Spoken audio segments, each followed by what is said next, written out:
So ito nga mga kaibigan, dito ako ngayon sa may Las Piñas, Gatchalian. Ako'y papunta sa computer shop kasi ako'y magpapa-print ng aking resume dahil sa ako'y nawalan na ng resume, kakahanap ng trabaho. So yun nga, ang mapapayo ko lang sa inyo guys, di porket may nagsusustento sa atin or nagbibigay ay aasa na lang tayo sa kanila. Lagi niyong tatandaan na wala tayong pwedeng asahan kundi ang sarili natin. Pinakahigit sa nagustuhan ko sa lahat ng turo sa akin, lalo na ang aking mga parents, kunin ko ang tama at tapon ang mali.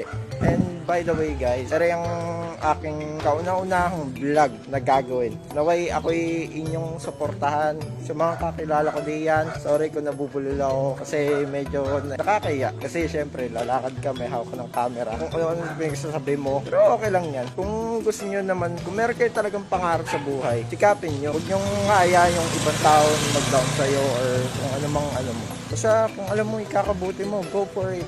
Huwag mo sayangin yung mga opportunity na nandyan para sa'yo. Huwag mo sasayangin yung mga bagay na pag inalok sa'yo at alam mong nakakabuti sa'yo, take it or leave it. Yun lang. Kasi para sa akin, yes or no lang life ko. Ayaw mo, liwag. Pero kung gusto mo, go. Pero sa ngayon, ay ako'y papunta ko nga talaga sa computer shop. At ako'y gagawa ng resume. Medyo malayo-layo ang aking lalakarin, kaya hintayin nyo lang. At ako'y papunta sa